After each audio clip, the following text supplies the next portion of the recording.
At 70,000 feet above the Soviet Union, France's Gary Powers was flying higher than any bird, higher than most clouds, at the very edge of space itself.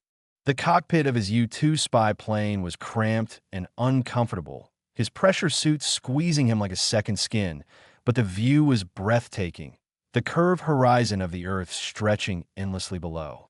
It was May 1st, 1960, International Workers' Day in the Soviet Union, and while millions of Russians celebrated in the streets far below, Powers was photographing their most secret military installations. Everything was going according to plan. The mission was almost complete. Just a few more hours, and he would cross into Norwegian airspace. Mission accomplished, another successful flight in the books. But fate had other plans, and in the next few moments, Gary Powers would become the center of the greatest international crisis of the Cold War. The morning had started routinely enough at the secret CIA airbase in Peshawar, Pakistan. Powers had gone through his pre-flight checklist with the same methodical precision he'd used on dozens of previous missions. Check the pressure suit for leaks. Verify the camera equipment. Review the flight plan one more time. Test the communication systems. Everything had to be perfect because up there at the edge of space, there was no room for error and no possibility of rescue. The U-2 was essentially a glider with an engine attached, incredibly fragile, difficult to fly, and absolutely cutting edge for 1960. It could fly higher than any Soviet fighter jet could reach, higher than their missiles could strike. At least, that's what the CIA had assured Powers. As he climbed into the cockpit that morning, breathing pure oxygen to purge nitrogen from his blood, he had no reason to doubt those assurances. After all, U-2s had been flying over the Soviet Union for 4 years without incident.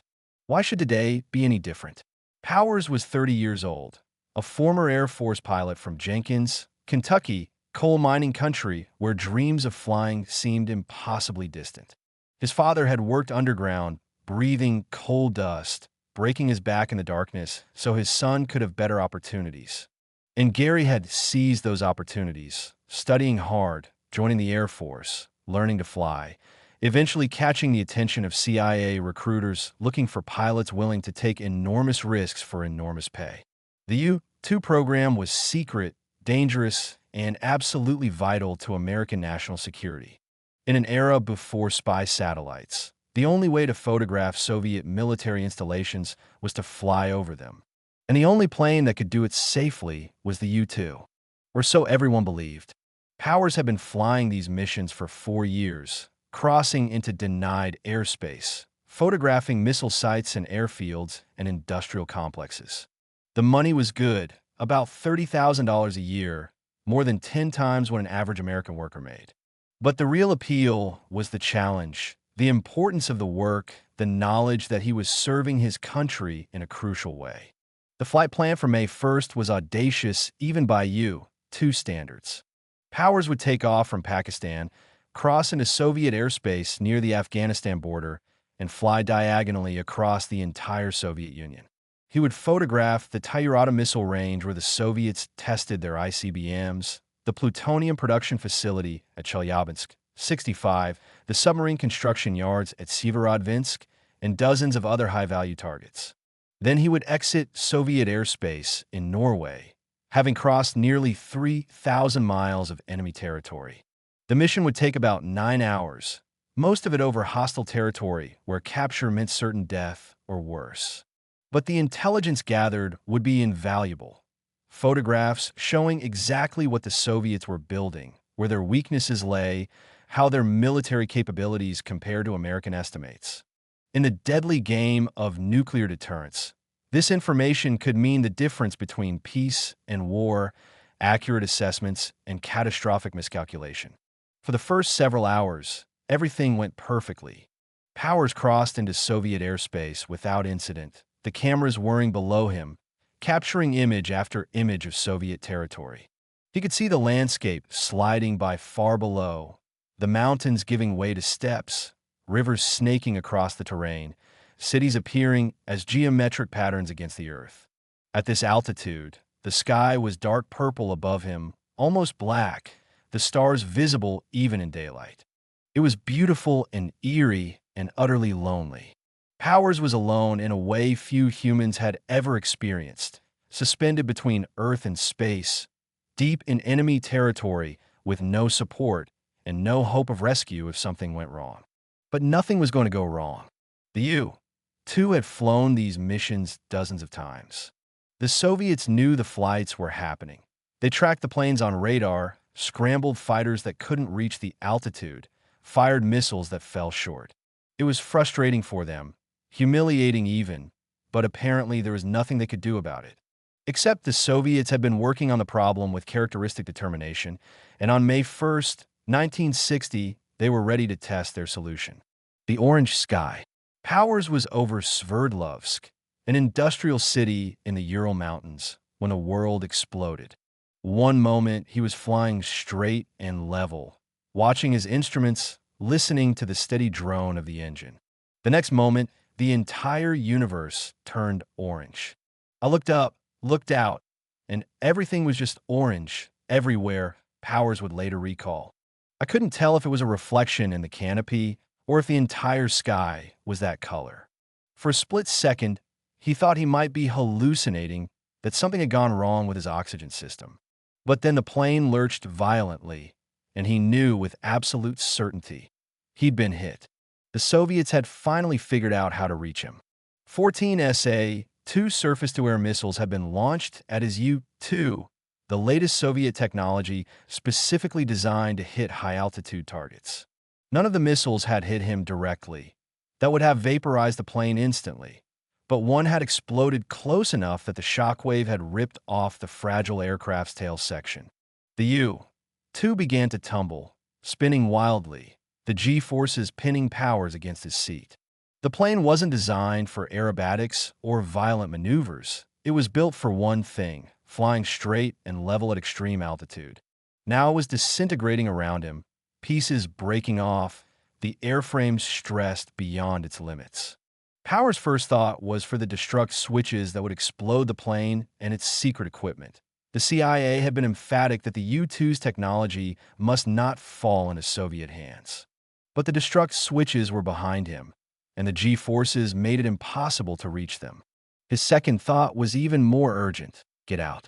The U-2 had ejection seats, but at this altitude and in this violent spin, ejection was incredibly dangerous.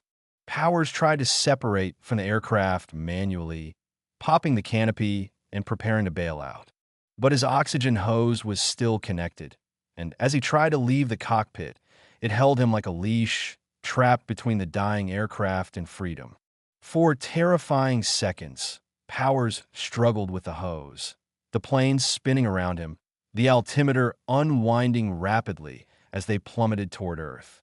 He yanked at the hose, but it was tough, reinforced, designed not to break. The irony was almost funny. He might survive being shot down over the Soviet Union only to die because he couldn't disconnect his oxygen. Finally, with desperate strength, he pulled hard enough that the hose broke, and suddenly he was free, tumbling through space, separated from the dying aircraft.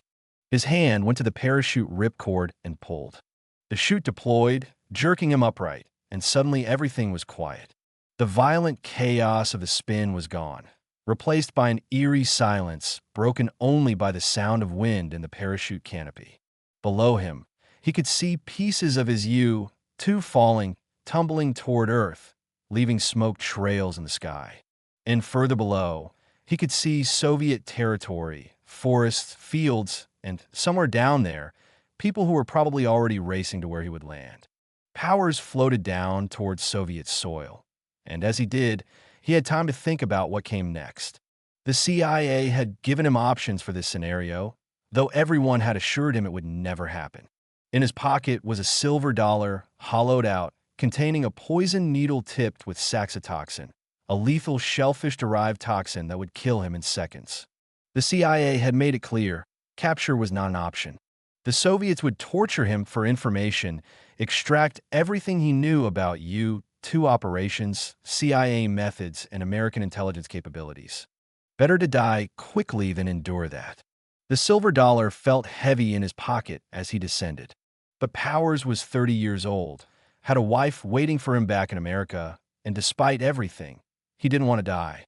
Maybe, he thought, he could resist interrogation. Maybe he could give them false information, protect his fellow pilots, safeguard operational security. And maybe, just maybe the U.S. government would find a way to get him back. It was naive, perhaps, but it was hope, and right now hope was all he had. He landed in a field near Sverdlovsk, the impact jarring but not injuring him. For a moment, Powers considered running, but where would he go?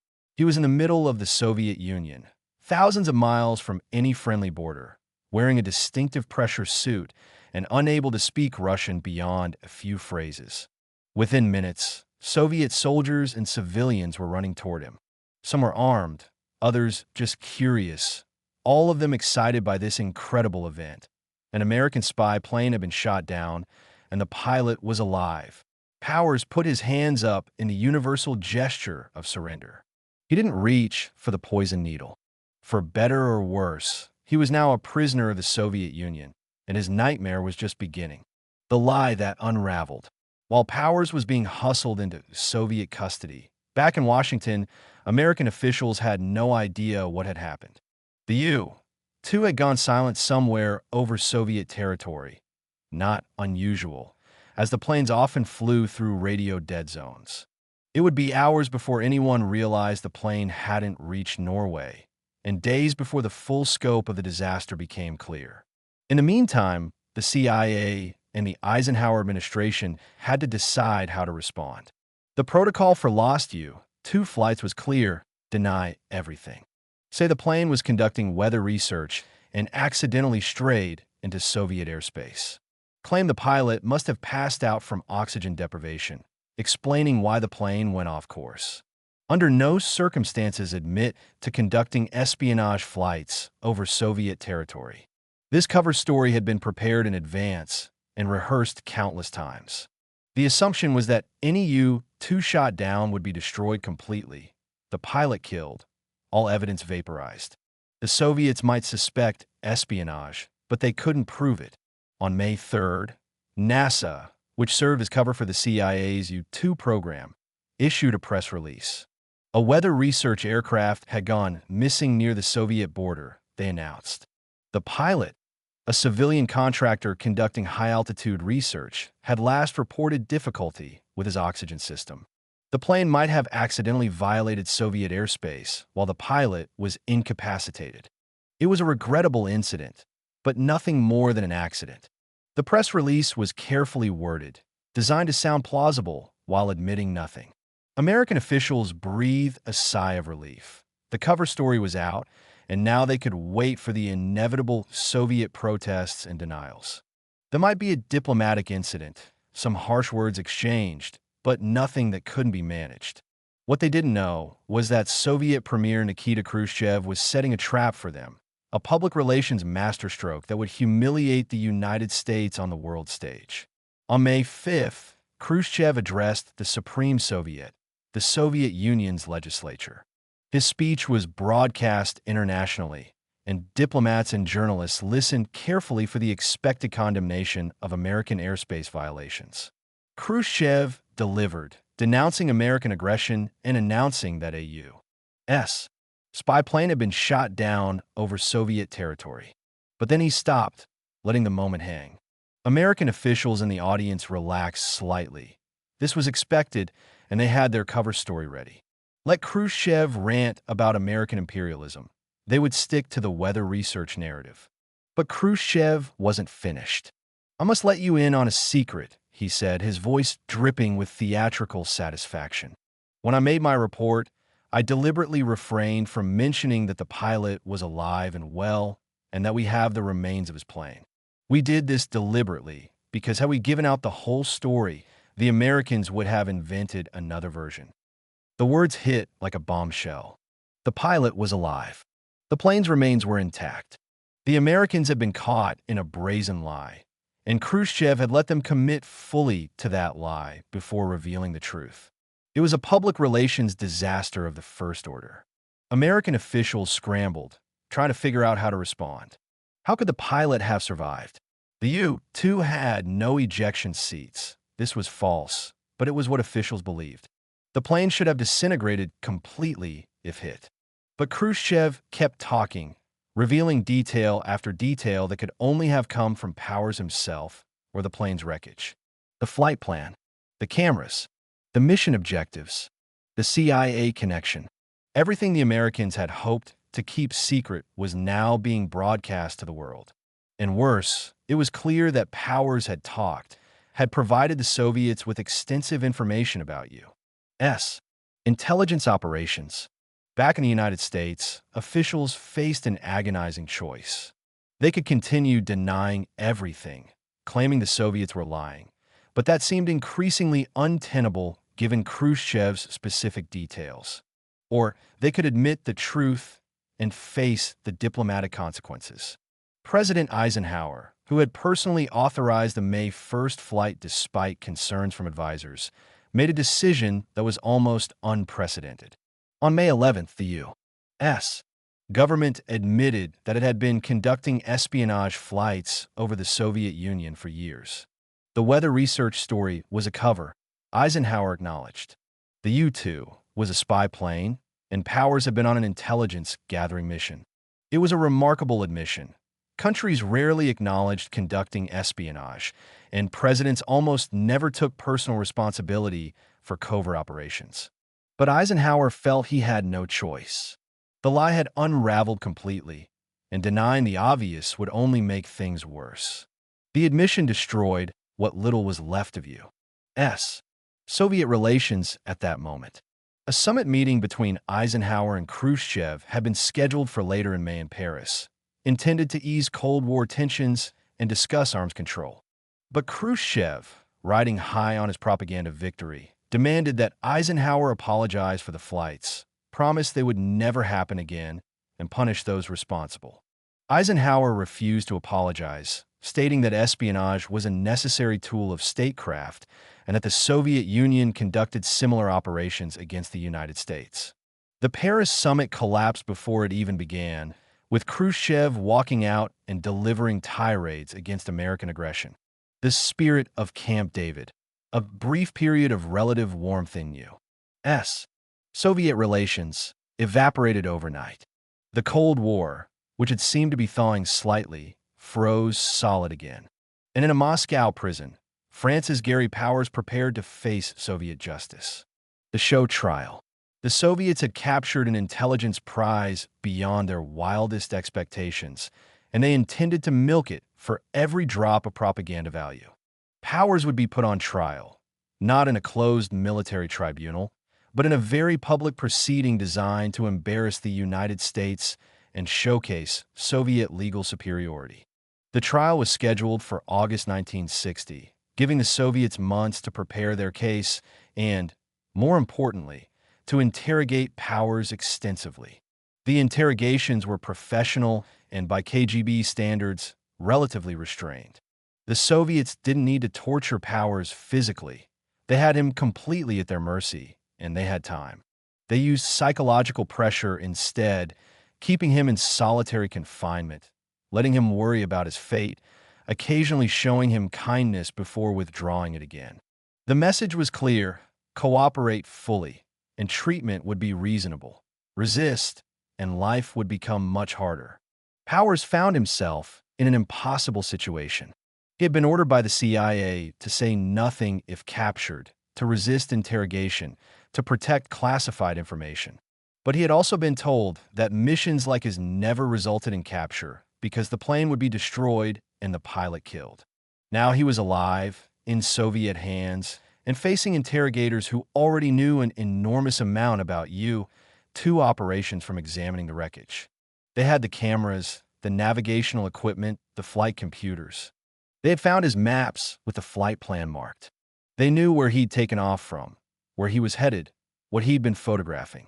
In many ways, the physical evidence had already compromised the operation. The question was how much additional information Powers would provide about CIA methods, other pilots, future planned missions, and American intelligence capabilities more broadly. Powers made a decision that would haunt him for the rest of his life. He would cooperate to a degree, providing information the Soviets already knew or could deduce, while trying to protect truly sensitive material. He admitted he was a CIA pilot. He confirmed he'd been on an espionage mission. He described the U-2's capabilities in general terms. But he refused to provide details about other pilots, claimed not to know about future missions, and downplayed his knowledge of broader CIA operations.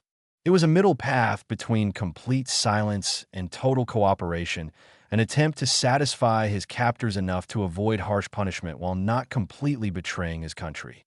Whether this was the right decision remains debated.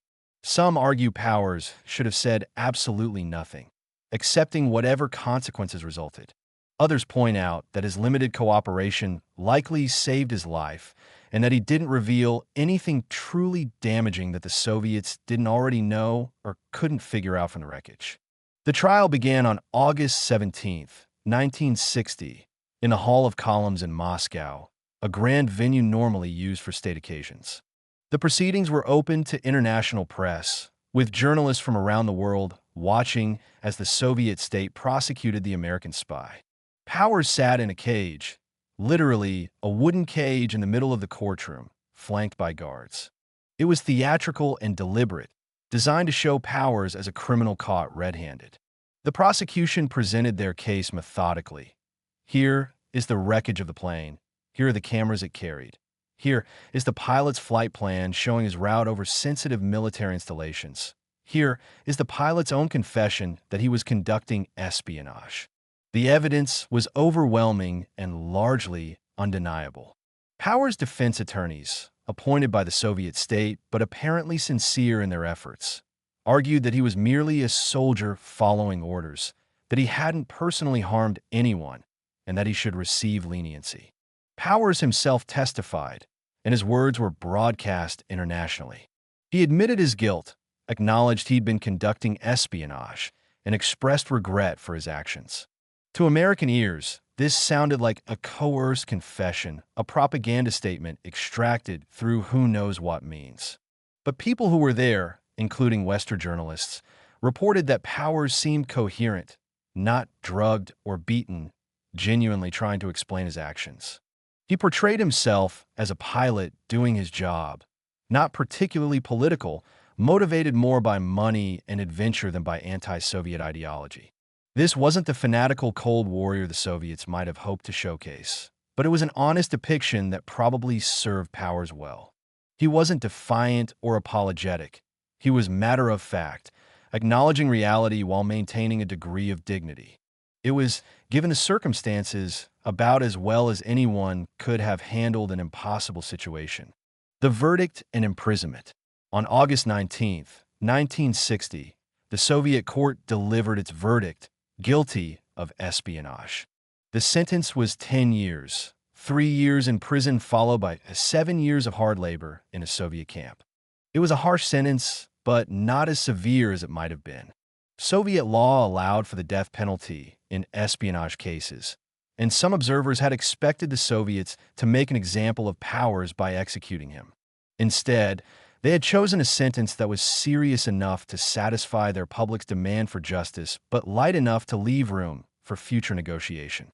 Even as the sentence was announced, experienced observers recognized it for what it was, a bargaining chip. Powers was now a pawn in a potential prisoner exchange, and both sides knew it. The question was how long it would take to arrange and what the U.S. would be willing to trade for his return. Powers was sent to Vladimir's Central Prison, about 120 miles east of Moscow, a fortress-like facility that had housed political prisoners since Tsarist times. His cell was small and Spartan, a bed, a small table, a bucket for waste. He was kept in relative isolation, allowed minimal contact with other prisoners, given basic food that was nutritionally adequate, if not particularly appetizing. The guards treated him correctly, neither friendly nor cruel, professionals doing their jobs. Powers settled into a routine that countless prisoners throughout history have adopted. Marking time, maintaining mental discipline, trying to keep hope alive while preparing for the possibility that he might be forgotten. He was allowed to write letters to his wife, Barbara, though the letters were censored and took months to arrive. She wrote back, assuring him that he hadn't been forgotten, that efforts were being made to secure his release, that she was waiting for him. The letters were a lifeline, proof that the outside world still existed and that people cared about his fate. The conditions were tolerable, but psychologically grueling. The isolation was the worst part. Humans are social creatures, and prolonged solitude can be devastating. Powers tried to stay mentally active, reviewing everything he knew about history and geography, planning projects he would undertake if released, maintaining physical fitness through exercises in his cell. Other prisoners had gone mad in such conditions, their minds fragmenting under the weight of isolation and uncertainty. Powers was determined not to be one of them. He adopted a philosophy of patient endurance, accepting that he had no control over when or if he'd be released, focusing instead on what he could control: his daily routine, his mental state, his physical health. It was a form of survival, a way of getting through each day without surrendering to despair. Meanwhile, in the halls of power in Washington and Moscow, delicate negotiations were beginning. The U.S. government wanted Powers back, partly for humanitarian reasons and partly to debrief him about what he'd told the Soviets. But they needed something to trade, and preferably someone who wouldn't make the U.S. look weak by exchanging a junior CIA pilot for someone important. As it happened, they had exactly the right person. Rudolf Abel, the master Soviet spy who had been caught in Brooklyn in 1957, tried and sentenced to 30 years in federal prison. Abel was a legend in Soviet intelligence circles, a highly successful operative whose capture had been a major blow to KGB operations in America. The Soviets very much wanted him back. And from the U.S. perspective, Abel had already been debriefed extensively. They'd gotten what intelligence value they could from his capture. Trading him for Powers made strategic sense, even if the optics were somewhat awkward. A master spy for a shot-down pilot wasn't exactly an equal trade, but both sides had reasons to make it work. The negotiations were conducted through back channels and third parties, as direct U.S. Soviet negotiations on such matters were diplomatically awkward. James Donovan, the Brooklyn lawyer who had defended Abel at trial, played a crucial role in the negotiations, traveling to East Berlin to meet with Soviet representatives. The discussions were complex and drawn out, with each side trying to extract maximum advantage. The Soviets wanted assurances that Abel would be treated well upon return. The Americans wanted confirmation that Powers was in good health and would be released immediately upon exchange. Both sides had to save face, finding ways to portray the exchange as something other than a prisoner swap, even though that's exactly what it was. Slowly, painstakingly, the details were hammered out. The exchange would happen in Berlin, on the Glienicke Bridge connecting East and West. It would occur in February 1962, giving Powers 1 year and 9 months of his 10-year sentence. And it would be a straight trade. Abel for Powers, one spy for another. The Bridge Walk. February 10th, 1962, was a cold, gray morning in Berlin, the Havel River half frozen beneath the Glienicke Bridge. Powers had been brought from Vladimir prison to East Berlin, told that he would be exchanged for a Soviet agent held by the Americans. The news had been sudden and surprising. He'd grown accustomed to prison routine and had mentally prepared for years more of captivity. Now, abruptly, freedom was at hand. But Powers was cautious about letting himself hope too much. Prisoner exchanges had fallen through before. Soviet promises weren't always kept.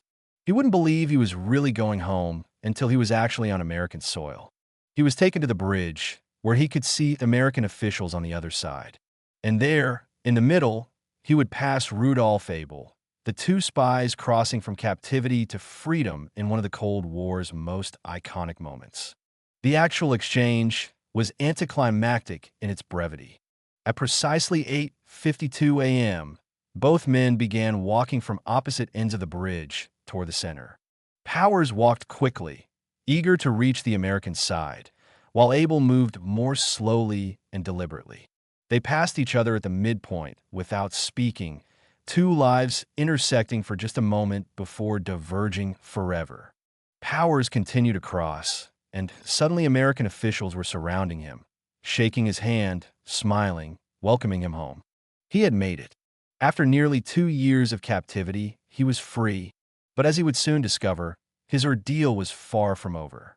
In some ways, the hardest part of his journey was just beginning. The American public's reaction to Powers' return was complicated and often harsh.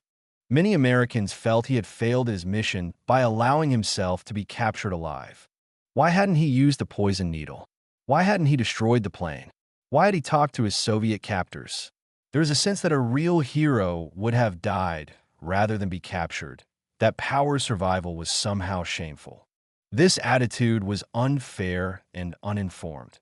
Powers had followed his training and instincts in an impossible situation, and he had protected truly sensitive information even while providing some cooperation to his captors.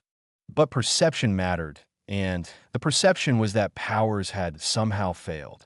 Some critics went further, suggesting that he had been turned by the Soviets, that his cooperation during interrogation indicated he'd betrayed his country.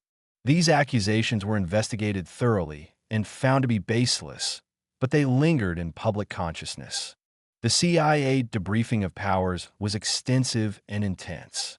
Intelligence officers wanted to know everything: what he'd told the Soviets, what they'd seemed most interested in, what condition the U-2 wreckage was in, what he'd observed about Soviet capabilities during the shootdown. Powers provided detailed accounts, and his information proved valuable. He described the SA-2 missile system that had hit him, giving U.S. intelligence new data about Soviet air defense capabilities. He explained how his interrogation had been conducted, offering insights into KGB methods. He confirmed what equipment had survived the crash intact, helping the CIA assess what the Soviets had learned. The debriefers concluded that Powers had handled an impossible situation reasonably well, that he hadn't revealed anything catastrophically damaging, and that he deserved commendation rather than condemnation. But this positive assessment wasn't widely publicized, and many Americans never learned that Powers had been officially cleared of any wrongdoing. Life after captivity. Powers' marriage to Barbara, which had been strained even before his shoot-down, collapsed under the weight of his captivity and the controversy surrounding his return. They divorced in 1963. The public speaking circuit offered some income, and Powers traveled around America giving talks about his experiences, but the receptions were often mixed. Some audiences were sympathetic and supportive. Others were hostile, asking accusatory questions about why he'd survived, why he'd talked, whether he was really loyal to America. It was exhausting and demoralizing. Powers had served his country, taken enormous risks, endured captivity with dignity, and now found himself being questioned and criticized by people who had never faced anything remotely comparable. The unfairness of it ate at him, creating bitterness that he struggled to overcome. He found work as a test pilot for Lockheed, the company that had built the U-2, and later as a helicopter pilot for a Los Angeles television station, reporting on traffic and news events. It was honest work, but a far cry from the excitement and importance of his U-2 days. Powers seemed to be searching for something to match the intensity of his earlier life, but nothing quite measured up. He remarried in 1963 to Claudia Sue Downey, and this marriage was apparently happier and more stable. He had children and tried to build a normal life.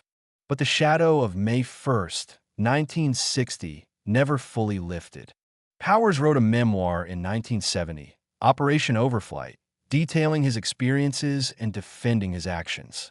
The book was honest and straightforward, but it didn't change many minds among those predisposed to believe the worst about him. On August 1st, 1977, Powers was piloting a helicopter for KNBC television in Los Angeles when the aircraft ran out of fuel and crashed, killing Powers and his cameraman. He was just 47 years old. The crash was ruled accidental. Powers had apparently been unable to make it back to the airport before the fuel ran out and had tried to land on a baseball field, but clipped poles and crashed. It was a tragic and anticlimactic end for someone who had survived so much. He died doing ordinary work, a routine traffic report, far from the glamour and danger of his U-2 days. Some people suggested the crash was suspicious, hinting at conspiracy theories, but investigations found no evidence of foul play. It was simply a terrible accident, bad luck compounded by bad timing. In death, Powers' reputation began to rehabilitate. The CIA spoke more openly about the U-2 program, confirming that Powers had behaved properly and professionally throughout his ordeal. Documents were declassified showing that he had been cleared of any wrongdoing by multiple investigations. Fellow U-2 pilot spoke up in his defense, explaining the impossible situation he'd faced. Gradually, the narrative shifted from failure to recognition that Powers had been a skilled pilot and loyal American who had handled an unprecedented crisis as well as anyone could have. In 2000, more than 2 decades after his death, Powers was posthumously awarded the Prisoner of War Medal, the Distinguished Flying Cross, and a National Defense Service Medal. His family received the honors at a Pentagon ceremony, finally getting official recognition of his service and sacrifice. The technical story. The shoot-down of Powers U-2 revealed crucial information about Soviet air defense capabilities that changed American intelligence strategy. The SA-2 missile system that had hit him was more capable than U.S. intelligence had estimated. The Soviets had figured out how to reach altitudes previously thought safe, and they had developed tactics for engaging high-altitude targets. This forced a complete reassessment of aerial reconnaissance strategy. The U-2 continued flying missions, but not over the Soviet heartland. It was now too risky. Instead, missions focused on peripheral areas and other countries where Soviet-style air defenses hadn't been deployed or weren't as sophisticated. The shoot-down also accelerated development of reconnaissance satellites, which could photograph Soviet territory from orbit without risking pilots' lives. Within a few years, satellites had largely replaced aircraft for strategic reconnaissance over heavily defended territory. The question of exactly how Powers' plane was hit has been debated for decades. The official Soviet account was that their SA-2 missiles had successfully engaged and damaged the U-2. But some details didn't quite add up. Powers reported that he was flying at maximum altitude, around 70,000 feet, when hit. But some analyses suggested the SA-2 missiles of 1960 couldn't reliably reach that altitude. One theory is that Powers had descended slightly for photography when he was hit, bringing him within the missile's effective range. Another theory, supported by some NSA intercepts, suggests that the missiles didn't hit Powers' plane directly, but instead hit one of the Soviet MiG-19 fighters that had been scrambled to intercept him. The shockwave from destroying the MiG might have damaged Powers' fragile U-2. This would explain why Powers survived relatively intact, while also explaining why the Soviets claimed a missile hit. The truth may never be fully known, as different sources provide conflicting details. What's clear is that the Soviets fired at least 14 missiles at Powers' plane, a massive barrage indicating how seriously they took the interception. In the process, they did shoot down one of their own fighters, killing pilot Sergei Safronov. The incident revealed how dangerous air defense operations could be, with friendly fire a constant risk when multiple systems were engaging the same target. The Soviets learned from the experience, improving their identification procedures and coordination between missile systems and fighter aircraft. The Americans learned that technological advantages were temporary and that complacency about defenses was dangerous. The entire incident drove home the lesson that the Cold War arms race was ongoing and that both sides constantly adapted to counter the other's capabilities. The geopolitical impact. The U-2 incident had profound effects on U.S. Soviet relations and the broader Cold War. The immediate impact was the collapse of the Paris summit and the deepening of tensions between the superpowers. But the longer-term effects were more subtle and more significant. The incident demonstrated that aerial reconnaissance of Soviet territory was becoming increasingly risky, pushing both sides toward different intelligence gathering methods. It also showed that even carefully planned covert operations could go catastrophically wrong, creating international crises that spiraled beyond anyone's control. President Eisenhower's admission that the U.S. conducted espionage flights was unprecedented and set a new precedent for presidential accountability for covert operations. Future presidents would be more cautious about personally authorizing risky intelligence missions, delegating such decisions to intelligence agencies to maintain plausible deniability. The incident also affected American domestic politics. Eisenhower's admission of conducting spy flights was controversial, with some Americans angry that he'd taken responsibility, while others felt he'd had no choice given the circumstances. The criticism of Powers reflected broader anxieties about American prestige and power. The 1950s had been a decade of American confidence and prosperity, but by 1960, cracks were appearing. The Soviet Union had launched Sputnik in 1957, demonstrating technological capabilities that surprised Americans. Soviet ICBMs threatened American cities. The U-2 shoot-down was another blow to American pride, suggesting that U.S. technological superiority wasn't as absolute as Americans had believed. These anxieties played out in the 1960 presidential election, where John F. Kennedy successfully criticized the Eisenhower administration for allowing a missile gap to develop, a gap that turned out to not actually exist, but the perception mattered politically.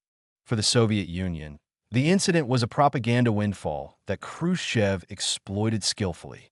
He portrayed it as proof of American aggression and duplicity, strengthening his position domestically and in the international communist movement. But the incident also created problems for Khrushchev. His handling of the Paris summit, walking out dramatically, refusing to negotiate with Eisenhower, was seen by some as too confrontational. Soviet hardliners had wanted even tougher responses, possibly including putting Powers on trial for his life and executing him. Khrushchev's decision to pursue a prisoner exchange was pragmatic, but opened him to criticism that he was soft on American imperialism. These internal Soviet debates about how to handle relations with the West continued throughout Khrushchev's time in power and ultimately contributed to his ouster in 1964. The human dimension. Beyond the geopolitics of technology, the U-2 incident is ultimately a human story about a man thrust into impossible circumstances. France's Gary Powers was a skilled pilot and loyal American who accepted a dangerous mission because he believed it was important and because it paid well. When things went catastrophically wrong, he made split-second decisions that kept him alive but also led to his capture. He then endured interrogation, trial, and imprisonment with dignity, protecting truly sensitive information while cooperating enough to survive. His reward for all this was public criticism and suspicion, years of struggling to rebuild his life, and an ultimately early death in an accident. It's not a particularly fair or uplifting story, but it's an honest one that reveals the human costs of Cold War intelligence operations. Powers' story also illustrates the impossible standards sometimes applied to people in extreme situations. Critics who questioned why he didn't commit suicide rather than be captured were asking something that's easy to demand from safety, but extraordinarily difficult to actually do when facing death. Powers had a split second to make life or death decisions while plummeting through the sky in a disintegrating aircraft. He made the choice to live, and then he faced the consequences of that choice for the rest of his life. Was it the right choice? That's impossible to say. It was a human choice made by someone who wanted to live, and it's hard to fault him for that, even if it created complications.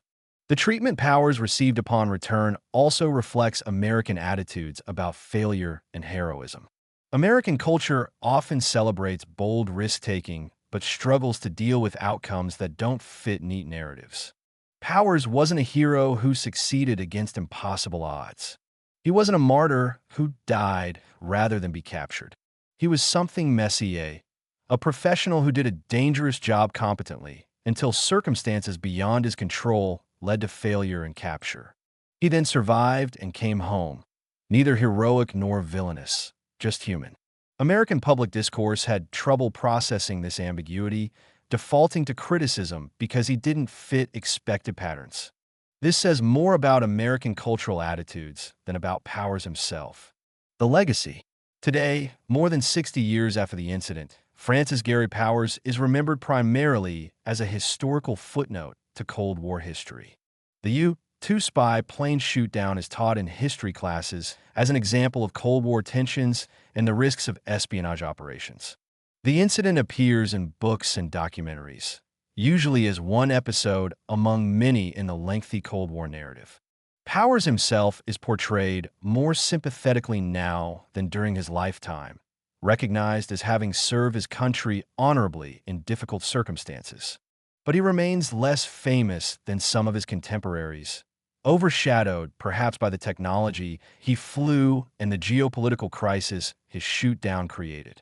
The U-2 aircraft itself became legendary, continuing to fly missions for decades after Powers' shoot-down. Updated and modified over the years, U-2s remained in service well into the 21st century, a testament to the original design's effectiveness. But the missions changed, no longer deep penetrations of Soviet airspace, but reconnaissance along borders, intelligence gathering in smaller countries, support for military operations. The era of manned aircraft overflying heavily defended territory largely ended with Powers' shoot-down, replaced by satellites and eventually drones. In that sense, Powers' mission marked the end of an era in intelligence gathering, the last of a particular kind of incredibly risky manned reconnaissance that technology would soon make obsolete. The prisoner exchange on Glienicke Bridge became iconic, recreated in Steven Spielberg's 2015 film Bridge of Spies, which brought the story to a new generation. The film portrayed Powers sympathetically, showing him as a professional doing a difficult job rather than as a failure. Tom Hanks played James Donovan, the lawyer who negotiated the exchange, and the film focused largely on his efforts rather than on Powers' actual experiences. This is perhaps appropriate. Powers' story is ultimately one thread in a much larger tapestry of Cold War intrigue, important but not singular. The film's success introduced millions of people to the U-2 incident who might never have learned about it otherwise, ensuring that Powers' name and story won't be forgotten even as the historical moment fades further into the past. For students of intelligence history, the U-2 incident offers multiple lessons. It demonstrates the risks inherent in covert operations and the potential for such operations to create diplomatic crises. It shows the importance of preparing for failure. The CIA's assumption that any shot-down U-2 would be destroyed proved catastrophically wrong. It illustrates how technological advantages are temporary and how adversaries adapt and improve their capabilities. And it reveals the human costs of intelligence work, both for operatives like Powers who take enormous risks and for their families who live with the consequences. These lessons remain relevant as intelligence agencies continue to conduct risky operations in hostile environments, now using different technologies but facing similar fundamental challenges. The final assessment. Was the May 1st, 1960 U-2 mission worth the costs? This question has no simple answer. From a pure intelligence standpoint, the mission failed. Powers didn't complete his photographic run. The plane and its equipment fell into Soviet hands, and the entire U-2 program over Soviet territory was effectively ended.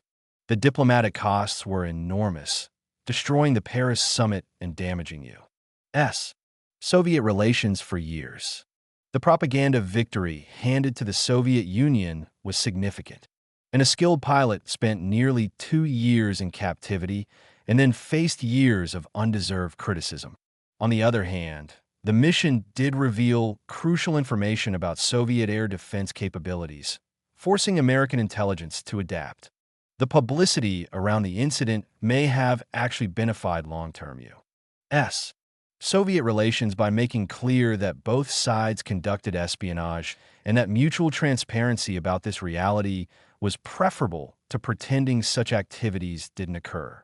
And Powers did eventually come home alive, which is an outcome that could have been much worse. For Powers personally, the assessment is even more difficult. His U-2 career brought him interesting work, good pay, and a sense of serving his country. But it also brought him captivity, public criticism, a broken marriage, and years of struggling with the aftermath. He never seemed to fully recover from the experience, never found something to replace the intensity and importance of his U-2 days. His death at 47 cut short whatever peace or satisfaction he might have eventually found. Was it worth it for him? Only he could have answered that. And by all accounts, he seems to have had mixed feelings, proud of his service, bitter about his treatment, uncertain about how to evaluate his own choices. This ambiguity is perhaps the most honest assessment possible. The broader lesson of Powers' story is about the gap between how we imagine heroism and how it actually manifests. In movies and novels, the hero either succeeds spectacularly or dies heroically. Real life is messy, eh? Powers made reasonable decisions in unreasonable circumstances, survived when he might have died, cooperated enough to endure without completely betraying his country. This is what actual heroism often looks like. Not grand gestures, but quiet endurance. Not perfect success, but managing failure as well as possible. Not dying gloriously, but living with the consequences of impossible choices. Powers was a real person, not a character in a story, and his life reflected the complexity and ambiguity that real people experience when caught in historical moments beyond their control. Conclusion. On May 1st, 1960, France's Gary Powers climbed into the cockpit of his U-2 spy plane for what should have been another successful mission over Soviet territory. 9 hours later, he was a prisoner, his plane destroyed, his career in ruins, and a major international crisis was unfolding. The incident changed the course of the Cold War, damaged U.S. Soviet relations, ended an era of aerial reconnaissance, and marked Powers for life. His story is one of courage and bad luck, professional competence and impossible circumstances, human endurance and unfair criticism. More than 6 decades later, it remains a compelling tale that reveals the human reality behind Cold War intelligence operations, reminding us that history's grand narratives are built on individual human experiences that are often more complicated and painful than we remember. Powers' odyssey, from the coal mines of Kentucky to the edge of space, from Soviet captivity to uncomfortable freedom, from public criticism to posthumous rehabilitation, captures something essential about the Cold War era. It was a time when individuals could find themselves suddenly at the center of world historical events, when split-second decisions could have geopolitical consequences, when the line between success and failure, heroism and disgrace, was razor-thin and often arbitrary. Powers crossed that line not through any fault of his own, but because a Soviet missile reached a few thousand feet higher than anyone thought possible. His handling of what came next was as good as could reasonably be expected, yet he spent years paying the price for survival. His story deserves to be remembered not just as a historical incident, but as a human drama that illuminates the costs of the Cold War for those who fought it in the shadows.